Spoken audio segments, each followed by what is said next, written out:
Cheikh Bamba Dièye battrul campagne fële ca Saint-Louis ci wetu Aba Mbaye mi nga xam ne moo jiite woon.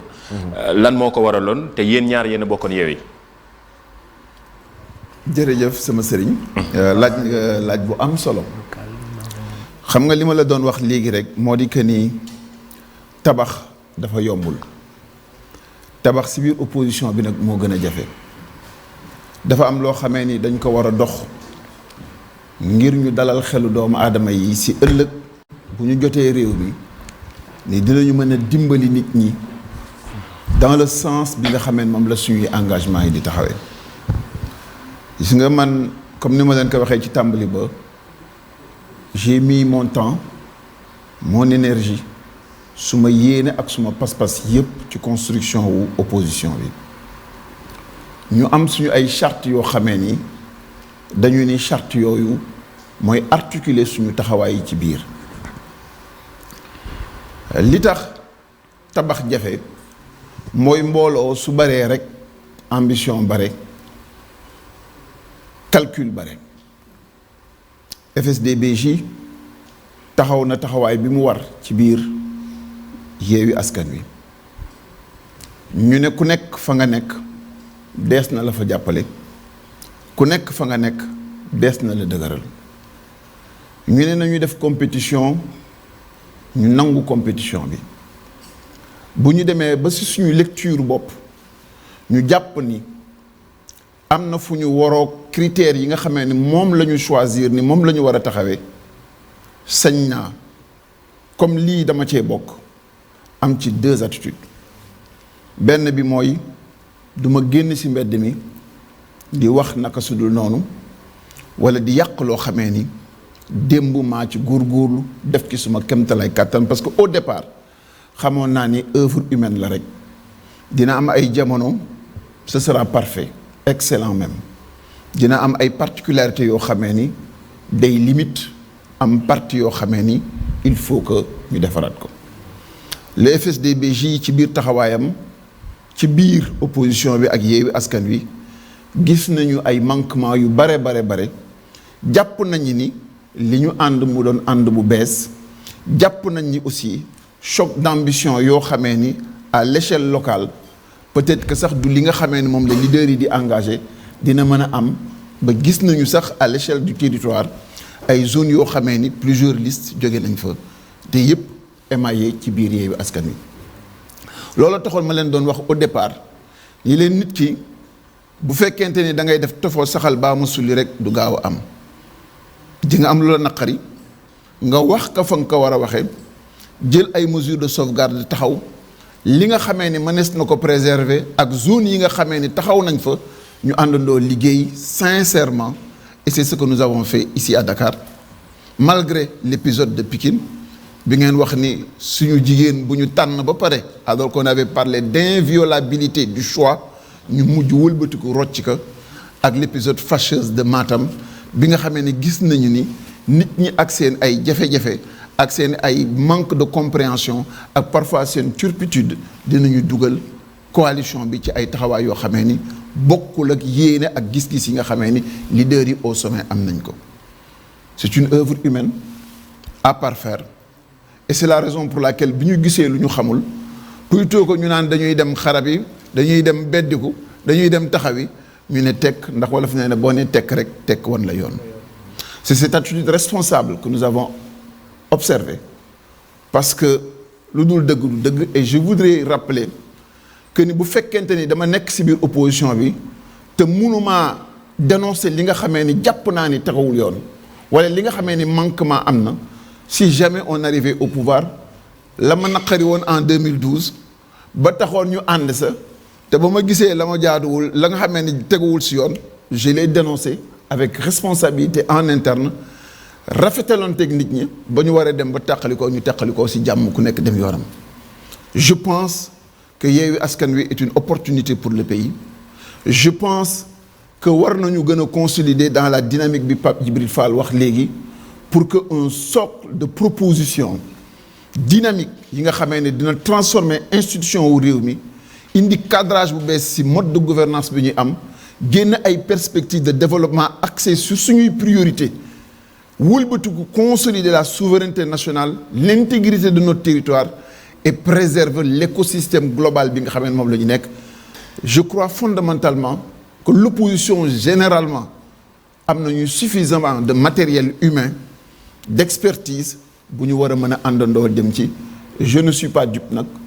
je sais que c'est une œuvre colossale boo xamee ne dinañu laaj beaucoup d'efforts et des manquements et des situations d'incompréhension et parfois même des cassures mën na ci am. J'essaie de m'élever au-delà et c'est pourquoi malgré tout cela et la retenue prudentielle bi ñu ci am terewul ci yeneen zones yi ñu ci am yépp, malgré les déficits qu'on a eu à Matam, à Malem Niani, à Niani Toucouleur et ailleurs, on a accepté. On a été ensemble et on continue de l'espérer. Mais ça ne m'empêchera jamais de dire ce que je dois dire, de défendre ce que je dois défendre, parce que jàpp naa ne ku mel na Cheikh Bamba Dièye dans l'opposition et dans Yewwi Askan Wi xorom la ci, ndax am na loo xamee ni dina construire crédibilité, conscience, dina construire aussi li tax aspiration ak confiance bi sénégalais yi am ba daw jëm ca ñu préserver que c'est mon sacerdoce et je l'assumerai autant que ce sera possible. Voilà am na solo beneen bi mooy sànq yaa ngi doon joxe exemple leader yi ñu war a am yan politiciens la ñu war a am ñu ci bari dañuy laaj actuellement nii après recul bi nga def ban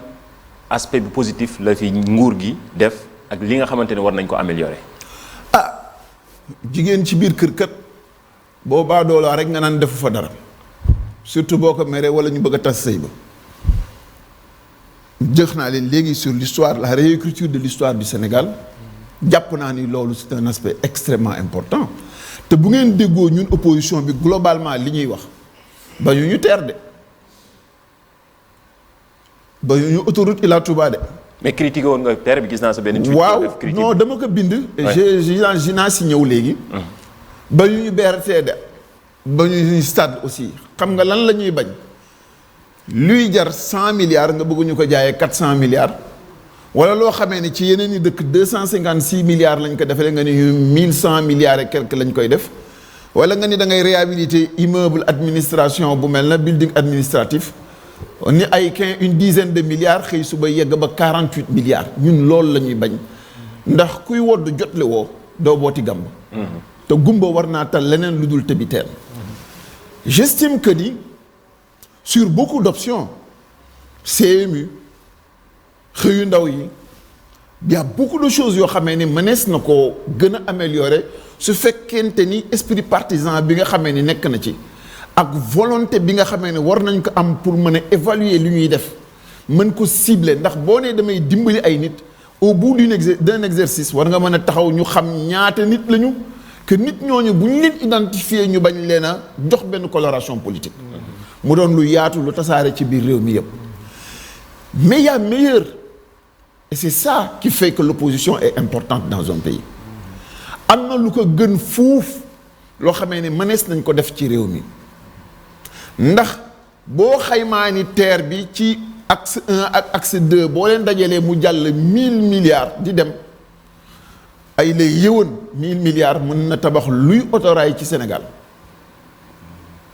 def buukulu tàmbalee ka Ndar wër ba dellu si waat Ndar boo nee li ñuy def ci Ila Touba am nañ ci un exemple patent gis naa ay xaleel gis naa ay nit di ko théoriser sax ñu ne Massalikul Jinaan 20 milliards immeuble administratif 48 milliards ak lu ko ëpp wala ñu ne centre Abdou Diouf 60 milliards alors que da ngay dem dans une ville comme Annecy en France di nga gis ñu tabax centre bu toll noonu dans un environnement urbain avec contraintes yi muy àndal yépp te jarul genn wàll gi quel est notre problème est-ce que aujourd'hui dire que ni lii ñuy def nii fii ñu ko defee nii le prix est prohibitif est-ce que c'est ça être contre le régime est-ce que loolu mooy yéene woo Sénégal jàmm parce que tey jii Ghana depuis Jerry Rawlings bi mu fi jógee léegi mais ce pays là mi ngi ñuy dépasser tout si suñu zone bi yëpp lu dul li Nigéria am ay 100 millions et quelques bu dul woon loolu Ghana ngi ci kanamam lan moo leen ko may mooy bi ñu fàttee li nga xamee ni mooy politique politicienne ak utilisation ressources publiques yi ci ay zone ak ay clivage yoo xamee ne du prioritaire problème la parce que boo nee da ngay tabax building administratif yi njëkk li nga ko tabaxee nga ni dem nga ci sphère ministérielle yi wëlbatiku ci biir Dakar koñ boo gis ñu ngi ko loué pour ay ministères quelle est la logique quelle est la logique na ngeen jël stade bi Cameroun finale ngeen comparé ak stade bi ñu am Sénégal ñun ñëpp ñoo tàccu et moi je suis très fier d'avoir un stade comme ça mais je suis dubitatif sur le prix et il faut que ñu am courage u interpeller suñuy régime la adoon am aux années 80 léegi mënatul am tey Pape Djibril Fall bu ministre ne nangam day jël porte du téléphone am lay jël bu ko googliser dina am la réalité quasi exacte de tous les projets similaires partout dans le monde mais yooyu ñooy problème yi ñu am ak le gouvernement du Sénégal ak la manière avec laquelle la conduite des affaires publiques est en train de se faire boo ko dajalee ñu jël génnu opposition bi te moom laa leen doon wax toujours nga xamee ne ay kàngama fa nekk bu fekkente ni képp koo xamee ni génn na ci ñoom ba ñu yaakaar ni yaakaar a ngi ci moom ñu wutal ko tuuma ni ko ràpp ci kaso bi wala ko teg ka pression boo xamee ni day du yàkkamti dara lu dugg ci benn pax làqatu fa toog fa ñu ne réew mi ñun ñëpp ñoo yem compétition bi ñëpp ci yem te loolu dañ koo gis ce qui me désole et qui m'a désolé parce que je me rappelle du temps de l'affaire Khalifa Sall jóg naa dox dem seeti ay leaders politiques ñu bare bakkan lañ may waxee parce que pour beaucoup dans leur mentalité dañ naan kenn ci kuyu opposition bi ñu ngi koy faagaagal donc ça me donne un peu plus de visibilité il en était ainsi aussi pour l'affaire Ousmane Sonko mais bu fekkente ni da nga yaakaar ni borom bu ñëwee bu jëlee benn tabaski nga ni léegi man maay patron wu kii bi da ngaa xamul ni gàmmoo ngi ñëw wala màggal wala ngénte et au-delà de tout cela li gën a am solo et c'est ça qui fonde ma conviction que ni par-delà les clivages dañoo war a rapprochante wu te yàlla dafa ñu waxtasimu bi hablillahi jami'an wala tafarraqu buumu yàlla gi dëgër gi ñu war a booloo mooy la vérité l'exercice de la vérité c'est le seul lien bi mën a consolider une opposition ñu dem ci li nga xamee ne moom ngeen doon wax léegi mooy une opposition forte par les idées forte par la constance forte par la rigueur te ñu def attention.